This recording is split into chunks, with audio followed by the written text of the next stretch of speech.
So, I have been promising you a video about makeup for so long, and as you can see, no makeup whatsoever. This is totally out of my comfort zone, but I'm going to go there with you because I get so many requests for you. So this morning, before I did my makeup, I did it the other way around. I did my hair first. I've come downstairs. I have literally set up my desk with all of my makeup. So let's get started. You want to know the secrets? This is what I'm going to share with you. And by the way, I know that so many of you are interested in this because I started out my career in beauty. So I've had an amazing career as an interiors journalist, but I actually started out in beauty journalism in that when I was doing my degree, everything was beauty journalism. So I had stacks and stacks of magazines that were beauty magazines, and my whole dissertation was on beauty journalism, and that was the direction that I thought I was going to go in. So I worked on the makeup counters. I worked for Elizabeth Arden. I started off when I was 19. I then moved to Clinique for quite a few years, then Estee Lauder. So all through my degree training, right up until I had my first daughter, I worked for Estee Lauder then. So I learned so much. Beauty, makeup, self-care has always been such an important part of who I am. So many of you I know love to be fresh faced like this. I'm going to get really real with you. For me, it is just not something that brings me joy. I don't like looking in the mirror and being fresh faced because I grew up in my early 20s just adoring the makeup industry and how we can transform ourselves. And it's nothing to do with a lack of worth or anything like that. It's just I love makeup and skincare. It, I think, plays to my artistic nature in that I'm just fascinated by we have this blank canvas and what can we do with it? So I'm going to share with you some of the things you've been asking me for so long to give you. So I'm going to get started. We've only got 15 minutes. So today I'm going to focus primarily on face base. I will give you as much as I can, but how do I make this makeup that's going to go on last? Because when I am normally, running around for meetings and I can touch my face a lot, I want to know my makeup is not going to just slide off. And here's the thing, there are still days where it doesn't matter what I do, the makeup won't last.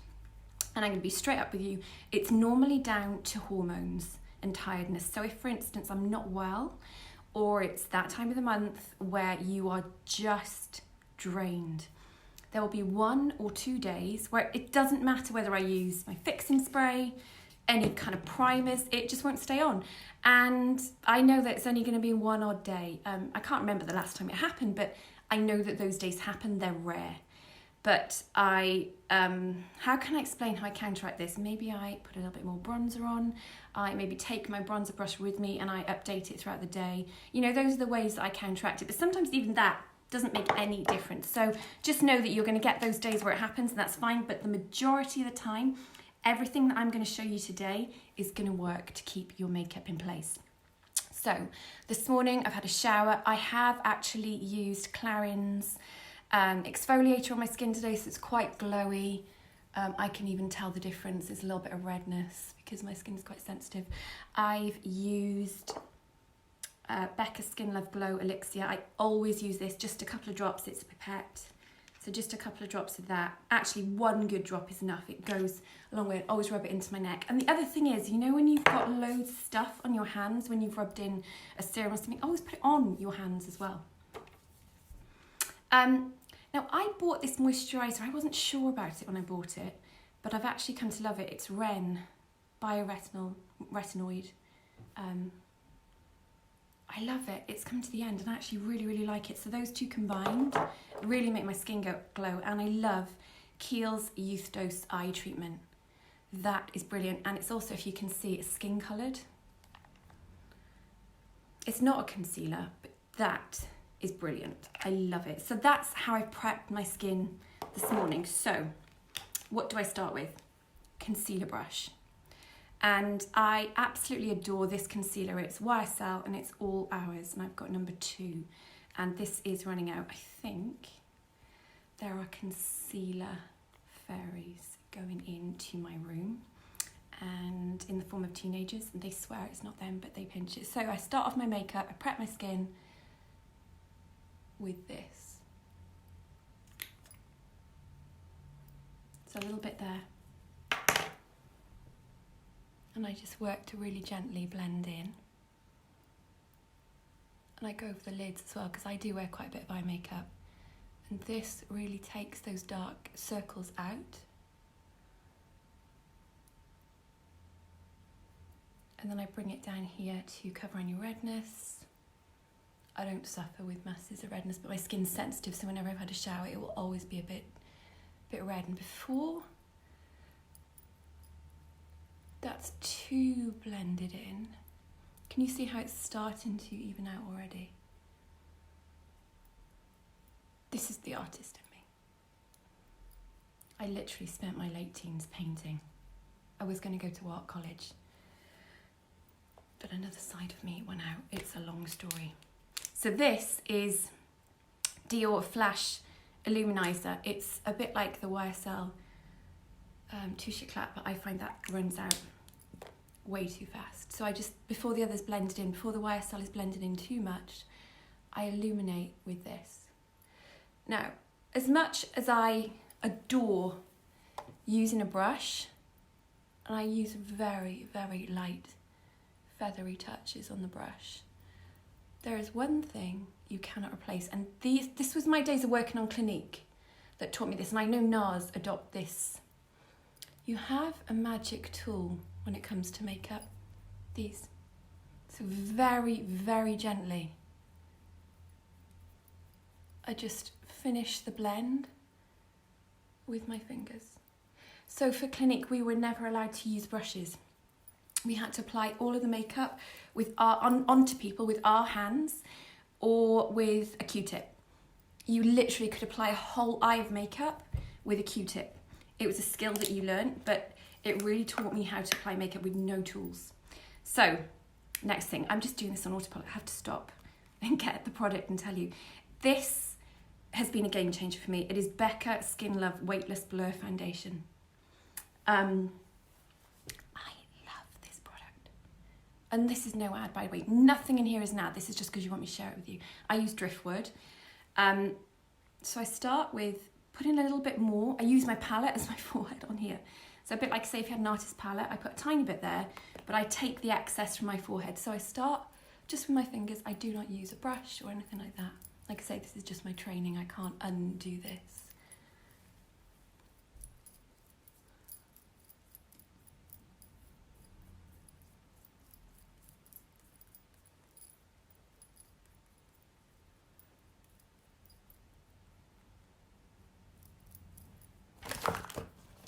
Something else I want you to see. Right, so a little bit of that is there. It's not all blended in. So then I get Becca First Light, what is it, priming filter, purple. 1 to 2 sprays and then start mixing it in with this. So I've only got a really thin layer of this foundation. I just like the effect you get when you blend it in with a bit of foundation. So this is really the first of the primers that I use actually in the makeup stage. So now I've taken a bit of the excess off my forehead and applied it to my cheeks. I can start blending that in a little bit more.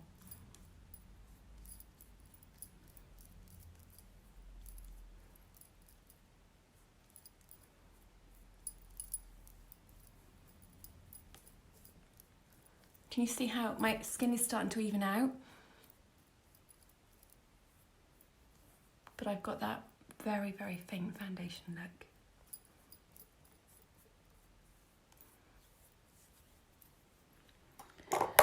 Okay, before I apply any more foundation, because I do like a really finished look, this is Becca Champagne Pop Shimmering Skin Perfector. You can't get this at the moment, it's out of stock, but I just, again, start blending it all in.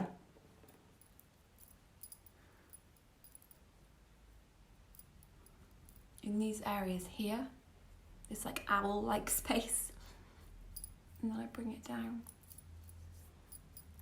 Can you see now that the definition, you know when you always say that I look glowing, can you see how I start to get this glow? Now there is another product that I use. You'd think really, Nikki, 3 primers, but yeah. I'm obsessed. And maybe I won't use it on top today, but this is a NARS one. I can also sometimes use that under, before I do any foundation, I use NARS. And maybe I would skip the shimmer in the Becca one, this one. That's kind of how I do it. Now, if you want a really fresh face look, you can leave it there. If you don't want to wear loads of foundation, you can leave it there, but I love the foundation look. Again, that's from my Lauder days of wearing double wear. And I worked for Lauder when they were the first company to bring out a primer. It was called Spotlight, and it was literally revolutionary. I remember wearing it out in 2000, New Year's Eve 2000, and everyone was saying to me, oh my goodness, your skin. And I remember the product had just come in. So I've been obsessed with primers since Lauder launched the first one. So that's my foundation look. It actually still doesn't look like I have that much on, but I have got quite a bit. You can build it up as well. Just a tiny, tiny, tiny bit here. But don't forget, I record a lot during the day, so I do apply a heavier makeup, but I'm just showing you how you can do this in stages.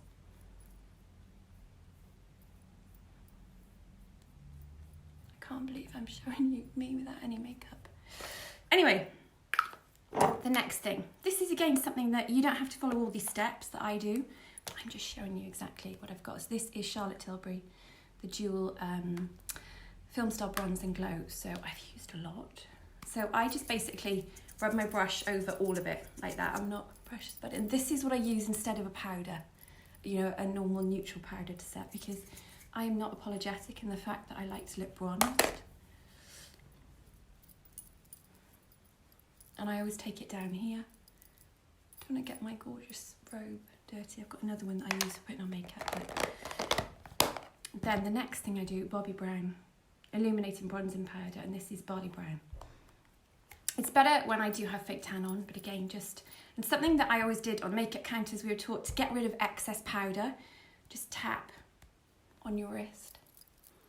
And again, I just follow the contours of my face. I'm really light with this, so your nose, I always blend in here, and I always do that.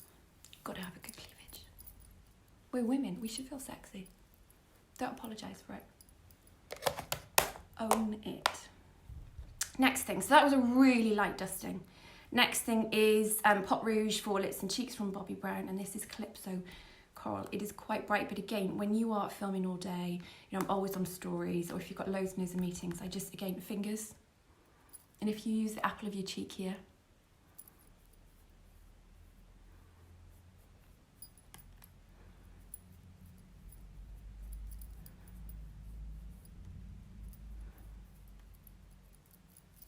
there was hardly any on that, so it looks like I've applied more on that side, but I haven't.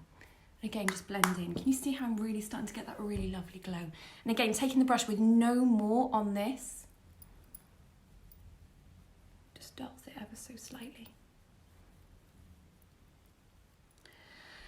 Now, when I really want to look sun-kissed, so it's that extra level.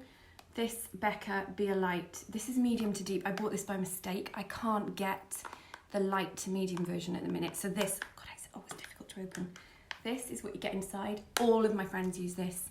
And again, such a light dusting of it. Again, tap on my wrist. And I want to show you this. This is the extra layer that I use. This is dark, okay?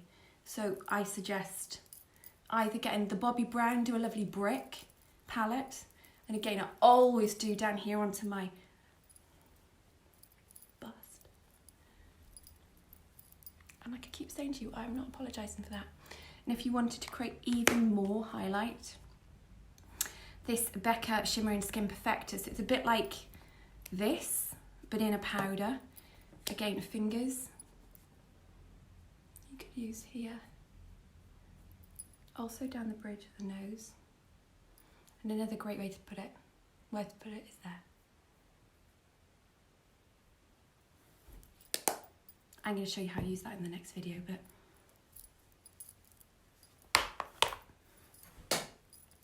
so that's how to get the dewy